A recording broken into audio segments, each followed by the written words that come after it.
Queridos jóvenes, señoritas, sean todos cordialmente bienvenidos una vez más a este espacio tan importante y necesario para la formación como cristianos. En este momento, pues, les invito a que nos unamos en oración para pedir al Espíritu Santo que se haga presente y nos ilumine. En el nombre del Padre, del Hijo y del Espíritu Santo. Amén. Amadísimo Padre del cielo, te damos las gracias por tu misericordia. Te damos las gracias por un día más de existencia. Te agradecemos por la paciencia que nos tienes, a pesar de que te ofendemos segundo tras segundo, día tras día. Te pedimos fortaleza para vencer las tentaciones de cada momento. Te pedimos de todo corazón también que en este espacio, en estos minutos, nos ilumines para que el mensaje preparado llegue a nuestro corazón y lo podamos poner en práctica. Te pedimos eso y todo lo que tú bien sabes que está en nuestro corazón, amadísimo Dios, en el nombre de tu divino Hijo Jesús. Amén. En el nombre del Padre, del Hijo y del Espíritu Santo. Amén. En este momento, pues, les invito a que hagamos un pequeño recuento de lo que habíamos compartido en la vez anterior.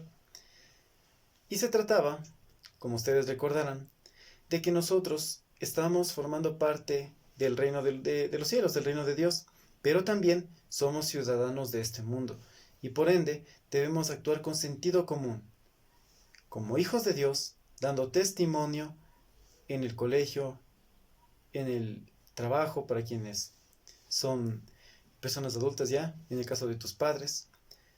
En resumen, nosotros mientras estemos en este mundo, peregrinos porque pertenecemos al cielo, debemos hacer todo lo posible por demostrar que se puede vivir en la gracia de Dios y en felicidad. Partiendo de ese punto, te invito a que, para quienes, tengan el libro de texto, se dirijan hasta la página 136, en donde tenemos un hecho de vida muy importante. Este hecho de vida es acerca de uno de mis santos favoritos, San Juan Bosco, un santo que nos ha dejado grandes ejemplos. Él tenía, durante su ministerio aquí en la tierra como sacerdote, un gran amor por la juventud, un gran amor por aquellos que están empezando a descubrir el propósito, el sentido de su vida. Y él, consciente de las necesidades que todo joven necesita, ejerció su labor con mucha humildad, con mucha misericordia. Bien, el hecho de vida se basa en la infancia de San Juan Bosco. Y dice así: Mamá Margarita, la madre del pequeño Juan Bosco, y su hermano José, había salido como siempre a hacer sus ventas en el mercado. Mientras tanto, los niños estaban jugando con un cilindro de madera que se lanzaban el uno al otro. Juan, para hacer el juego más interesante, lanza el cilindro muy fuerte y lo bota al techo. ¿Y ahora? Hay otro en la cocina, recuerda Juan. Pero el juguete está sobre el armario y él es muy pequeño. Por esta razón, a pesar de que su mamá les había dicho en otras ocasiones que no lo hagan, Juanito estira su brazo para alcanzar el ansiado juguete, pero al hacerlo hace caer una botella grande con aceite de oliva. La botella se rompe en 1000 pedazos y el aceite se derrama. Los hermanos intentan limpiar, pero la mancha es grande. Juan se queda pensando qué hacer. Al final, corta una rama del árbol y la prepara. Apenas llega la mamá, le dice: Mamá, toma, pégame porque me lo merezco. Y le cuenta lo sucedido. La madre lo mira por unos momentos y luego se ríe. Y se ríen los dos. Mamá Margarita concluye: Me apena que se haya roto la vasija, pues somos pobres y el aceite es caro. Pero me gusta que me hayas dicho la verdad. Juan y José, aliviados y conmovidos, abrazan a su mamá. Lo que era una tragedia terminó siendo una fiesta de la verdad. Este hecho de vida nos ayuda a comprender la importancia que tiene el decir la verdad. Eso quizás para muchos es algo que no es tomado muy en serio, porque nos hemos mal acostumbrado a que todo en nuestra vida sea siempre en base a mi conveniencia, en base a que las cosas que transcurren en mi vida no lleguen a causarme problemas. Y lamentablemente, para muchos, la verdad es algo que es un sinónimo de risa, de gracia, algo que no se toma en serio. O también La verdad es sinónimo de temor, es sinónimo de consecuencias, es sinónimo de peligro en muchas ocasiones. Pero, como hemos escuchado muchas veces, que la verdad es lo único que a nosotros nos hará libres. Porque te voy a dar un pequeño ejemplo. Cuando tú has participado del sacramento de la reconciliación, de la confesión, estoy más que seguro que habrás sentido un alivio inimaginable. Obviamente siempre y cuando hayas hecho una confesión a conciencia, bien realizada. Porque si no, de lo contrario, la carga de conciencia es peor todavía. Entonces bien, partiendo de esta realidad, vamos a analizar varios puntos. El primero de ellos consiste en que la verdad es tan necesaria, es tan imprescindible en nuestra vida, a tal punto que si nosotros no hacemos de ella un pilar fundamental en nuestro diario vivir, estaremos desperdiciando el tiempo que Dios nos ha dado. Porque si no tenemos la verdad en nuestra vida, si no ponemos en práctica esa gran virtud de la verdad, estaremos perdiendo el tiempo como te dije recién.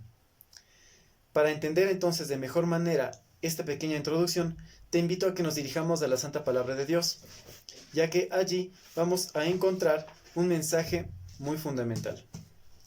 Te invito a que te dirijas, por favor, al Evangelio según San Juan en el capítulo 8. Y vamos a compartir dos versículos. En primera instancia, el versículo 32 y después del versículo 44. Lectura del Santo Evangelio según San Juan. Gloria a ti, Señor.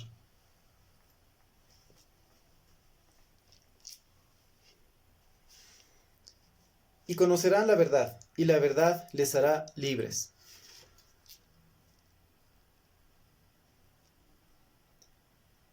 Ustedes son de su padre el diablo y quieren cumplir los deseos de su padre. Este era homicida desde el principio y no se mantuvo en la verdad, porque no hay verdad en él. Cuando dice la mentira, dice lo que le sale de dentro, porque es mentiroso y padre de la mentira. Palabra del Señor. Hemos compartido dos versículos, el 32 y el 44. Estos dos versículos traen a consideración los puntos relevantes con respecto a lo que es la verdad como tal. Por un lado tenemos a aquellos quienes aceptan la verdad. Jesucristo es muy claro, la verdad es lo único que nos hará libres, es aquello que nos hará encontrarle sentido a la vida.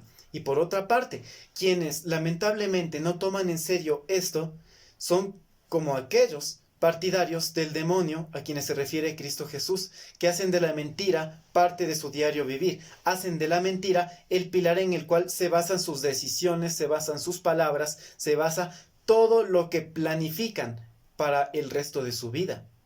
Yo te pregunto, ¿por qué crees que hay tantos delincuentes, tantos políticos corruptos? ¿Por qué crees tú que habrá tanta gente que a la vuelta de la esquina va a terminar fracasando? E incluso tú habrás pasado por circunstancias en las cuales amigos conocidos te habrán fallado 1001 veces. Así que, si nosotros entendemos bien la palabra de Dios, vamos a destacar varios puntos. Y por eso te invito en este momento que analices tu corazón y, en verdad, haciendo un examen de conciencia, nos demos cuenta si en verdad nosotros hemos estado fallando. O mejor dicho, nos demos cuenta de todos aquellos aspectos en los cuales nosotros hemos estado fallando. El primero de ellos, la verdad es importante para tener armonía en la vida. Si nosotros no tenemos la verdad como parte de nuestra existencia, estaremos desperdiciando el oxígeno que Dios nos da. Estaremos desperdiciando nuestras energías en el estudio, en tu formación académica también. Estarás desperdiciando el tiempo con tu familia, porque no sirve de nada compartir hermosos momentos en familia si detrás de todo eso hay muchas mentiras, muchos engaños, mucha falsedad. Así que la verdad es muy necesaria en la vida para tener paz, felicidad y armonía. Segundo punto, el relativismo. Esta palabra quizás es muy desconocida para muchos, pero de manera muy práctica, para que me entiendas, el relativismo se refiere a decir lo siguiente: tal asunto, tal realidad es así porque a mí me gusta, porque yo creo que es así. Entonces, con esa explicación espero que ya me estés comprendiendo mejor. Una persona que cae en esa ideología del relativismo es aquella que simplemente dice, por ejemplo, Dios no existe porque yo no le veo. O si no, tal aspecto es imposible porque a mí no me cabe en la cabeza. Y para esa persona lo único que es real es lo que él puede entender y punto. Yo te pregunto, ¿acaso crees que porque una hormiguita que anda por la tierra no entiende lo que es una computadora o lo que es un celular, ya deja de existir un celular o una computadora? Pues claro que no. La verdad es tal cual, nos guste o no nos guste. Dios existe, me guste o no me guste. El cielo existe, el infierno existe, me guste o no me guste. Es la realidad de las cosas. Entonces, al hablar de relativismo, ¿qué quiere decir? Que aquella persona que se afianza en esa ideología dice que no hay verdad ajena a aquello que yo pienso, a aquello que yo tengo como fundamento de mis decisiones. En resumen, el relativismo en la vida de un cristiano termina destruyendo su corazón, termina lastimando hasta lo más profundo de su alma, porque, como te dije en un principio, decir que tal cosa, tal realidad, es porque es solo porque a mí me gusta, no tiene nada de sentido. E incluso llegamos a un punto que se llama el relativismo moral, que está en auge actualmente. Yo te invito a que analices la realidad de nuestra sociedad, la corrupción, la perdición. Yo te aseguro que tendrás muchos amigos, amigas, conocidos, de pronto compañeros de colegio, que tú conoces, que llevan una vida muy desordenada. Muchos de ellos quizás han caído en lo más bajo que te puedas imaginar. ¿Y por qué? Porque tienen un relativismo moral. Es decir, en el contexto moral, en el contexto ético de un ser humano, ellos, lamentablemente, han pensado que a mí nadie me controla, yo tomo mis decisiones, yo me pongo mis límites, yo quiero pasarla bien. Y si le hablan de Dios, ¿qué te dice? No, si eso es mentira, eso no existe, eso es fanatismo, qué sé yo, etc. Y toman sus decisiones basadas en el relativismo moral, pensando que solo porque a ellos les gusta tal decisión, tal actividad, tal libertinaje a la vez, ya está bien, cuando no es así. En el Evangelio según San Juan, capítulo 14, versículo 6, encontramos otro aspecto relevante. Jesús dice: yo soy el camino, la verdad y la vida. Te invito a que analicemos el segundo punto, la verdad. Dios es la verdad. Y ahí está la razón de por qué el relativismo moral hace tanto daño al ser humano. Pues, el camino a Dios, como te expliqué en algún momento, es cuesta arriba, por las piedras. Tenemos dos caminos en esta existencia. O nos vamos con Dios o escogemos al demonio. Por lo tanto, si nosotros tenemos esa capacidad de escoger y lamentablemente rechazamos a Cristo Jesús, pues nos vamos por el camino amplio, el camino fácil y sencillo. Pero si aceptamos a Dios, implica aceptar un reto, que el hecho de que sea difícil no significa de que me vaya a traer tristezas y dolor en esta vida. Porque si bien es cierto, el seguir a Cristo Jesús es cuesta arriba, pero a la vez tiene momentos, tiene instantes, tiene escenas, yo te diría, escenas de tu vida, de mi vida, en las cuales recibimos tantas bendiciones, recibimos tantas gracias, que ni el mismísimo demonio nos las puede arrebatar, siempre y cuando pongamos en práctica tantas virtudes que Dios nos ha dado. Así que, por lo tanto, el mundo rechaza a Dios, el mundo rechaza la verdad. ¿Quién te dije que es la verdad? Cristo Jesús, Dios. Dios es la verdad. El mundo rechaza la verdad y ante ese choque, ante ese combate que existe entre Dios y el mundo, junto con todas sus trampas, con el demonio a la cabeza, que el Señor lo reprenda, implica que nosotros tomemos siempre la decisión de ser valientes y aceptar el camino de la vida, la verdad, que es Cristo Jesús. Siguiente punto, decir la verdad con claridad y cariño es lo que nosotros debemos hacer día tras día como cristianos. Decir la verdad no significa que nosotros vamos a estar, ¿cómo te lo diría?, Ya, te lo voy a poner más práctico con un ejemplo. Si alguien te viene a preguntar algo y tú quieres mentirle, más práctico, sea cual sea el asunto. Decir la verdad no significa de que tú vayas a decirle una mentira bien adornada. Eso no es la verdad. Si tú vas a decir la verdad, tienes que hacerlo tal cual. La verdad sin esconderse en ningún comentario. La verdad sin esconderse en ningún otro aspecto. La verdad tal cual. Así es como debe ser un hijo de Dios. Cuando es de decir sí, hay que decir sí. Y cuando es de decir no, hay que decir no. Y punto. Así debe ser un cristiano. Claro, recto y tajante también. Siguiente punto. Nosotros debemos dar testimonio de la verdad con mis actitudes en mi hogar, desde tu calidad de hijo, de hija, con tus padres, desde tu calidad de hermano, de hermana también con quienes te rodean en tu hogar, tienes que demostrar que la gracia y la verdad viven en ti a través de tus decisiones. De qué manera tú hablas con tus padres, de qué manera tú te relacionas con todos los que te rodean.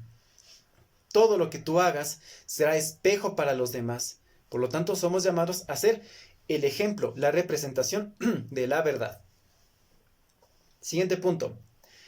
Vamos a analizar cuáles serán aquellas faltas, o mejor dicho, en nuestro camino de cristianos, cuáles serán aquellos pequeños baches, agujeros que vamos a encontrar a lo largo del viaje, el viaje que emprendemos hasta la presencia de Dios durante nuestra vida. La primera trampa, la mentira como tal. En la lectura habíamos escuchado quién era el padre de la mentira, ¿no es cierto? Tú bien sabes cuál es. El demonio, Satanás, que el Señor lo reprenda. Él es el padre de la mentira. Cuando nosotros caemos en la mentira, atentamos directamente contra el octavo mandamiento de la ley de Dios.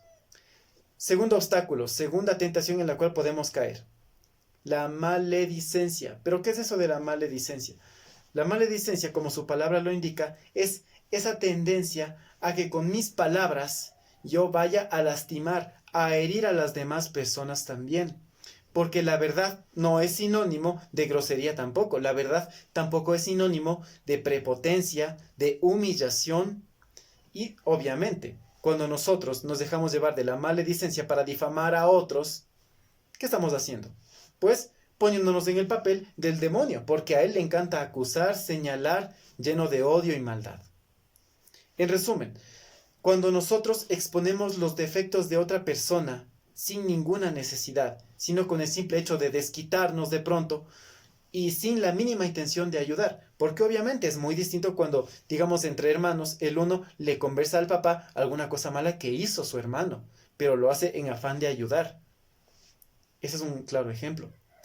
Pero un ejemplo de lo contrario es cuando, por ejemplo, una persona se equivocó y a la vuelta de la esquina te hizo enojar y estás lleno de rabia y para desahogarte esa rabia vas y entonces cuentas eso. Y lamentablemente a veces terminas agregando más cosas de las que ibas a contar. Entonces debemos tener mucho cuidado con eso. Siguiente punto, la calumnia. ¿Qué es la calumnia? Sencillo, inventar cosas falsas acerca de una persona. La calumnia, en pocas palabras, es todo ese conjunto de hechos, todo ese conjunto de decisiones tomadas quizás por aquella persona que son falsas. Y tú, con tal de quedar bien o cualquier otro propósito que tengas, vas y empiezas a decir. Y son mentiras, obviamente. Así que debemos tener muchísimo cuidado para no caer en esas tentaciones. Siguiente punto, el chisme. A veces el chisme es tan interesante, ¿no? Diría alguien. Pero hay que ser realistas. El chisme no nos hace bien. Y si nos dejamos llevar, lamentablemente, de esa mala decisión, caeremos en lo que el maligno espera de nosotros, que es difamar, odiar. El chisme lo único que consigue es sembrar odio, sembrar tristeza y todo aquello que destruye los corazones de los seres humanos. Te comparto algo que decía un sacerdote en una enseñanza. Y de seguro quizás te habrá pasado o habrás notado. Él decía que en el aspecto espiritual, como el demonio, que el Señor lo reprende, está siempre presente en cada pecado. Dice que en el caso del chisme, cuando una persona viene a contar un chisme, no sé si te ha pasado o te has fijado, que habla y habla y habla y cuando termina de contarlo todo, es como que se queda sin aire y se queda así. No sé si te ha pasado o lo has visto, pero así decía ese sacerdote. Y eso es casi en todos los casos. Y en el aspecto espiritual que decía, es porque el demonio le ha sujetado la lengua y estuvo trabajando. Y de tanto que estuvo impulsando su lengua para que diga todo de esos chismes, todas de esas mentiras y difamaciones, hasta el aire le faltó. Entonces el chisme es algo muy peligroso. Debemos huir de él. Y por último, llegar a revelar secretos en confianza. Mucho cuidado, no me refiero a que te conviertas en alcahuete de tus amigos, entre comillas, para no denunciar lo que está mal. Eso es muy diferente. Cuando me refiero a no revelar secretos, me refiero a cosas confidentes, a cosas de alto nivel y madurez. Te voy a dar un ejemplo clarísimo de ello. De lo que ya te hablé al inicio del video, del sacramento de la reconciliación, de la confesión. Aquel sacerdote que llegara a revelar, ¿sabes cuál es la pena que recibe? Pues la excomunión, punto, fuera de la iglesia. Porque el secreto de confesión es algo muy presente y es algo muy sagrado. Los pecados que un penitente le dice al sacerdote, y por ende a Dios a través de él, son cosa seria y no es motivo para que él esté difamando, divulgando o haciendo bromas peor todavía. Y obviamente los sacerdotes se preparan, se forman casi más de 4, 5, 6 años de estudios. Incluso viajan a Roma. Están muy conscientes de todo eso. Así que aprovecho este pequeño espacio para exhortarte. Nunca tengas vergüenza de confesarte. Por más vergonzoso que sea tu pecado, no te cierres. Porque si lamentablemente lo haces, te hundirás más y más. Y si te sorprende la muerte, te imaginas qué destino tendrá el alma. Pues bien, al finalizar esta enseñanza, quiero dejarte con un último punto, que es la valentía. La valentía para enfrentar las consecuencias de nuestros actos. La valentía para enfrentar todo en base a la verdad. Somos llamados a ser valientes como hijos de Dios. Te invito a que también medites en lo que decía en el libro de Génesis. Cuando Dios creó al hombre, a su imagen y semejanza lo creó. Y Dios es el valiente por excelencia. Entonces, por lo tanto, nosotros somos llamados a, de la misma manera, poner en práctica esa valentía para poder tener como fundamento la verdad en nuestro día a día. En este punto, pues, te invito a que agradezcamos a Dios por este regalo, agradezcamos a Dios por permitirnos compartir estos minutos una vez más. Amadísimo Padre Celestial, te pedimos de todo corazón que extiendas tu mano poderosa y misericordiosa sobre mi alma, sobre nuestras almas, para que así podamos poner en práctica lo aprendido. Te suplicamos que nos des el sacramento de la reconciliación de la Eucaristía. Hace mucho tiempo que si nos sorprendería la muerte estaríamos lejos de ti en el infierno, Señor. Pero tú eres misericordioso y nos has dado más tiempo. Te suplico, Padre bendito, que no permitas que nuestra alma se pierda, sino al contrario, en base a la luz de tu verdad, podamos acercarnos cada día más a ti.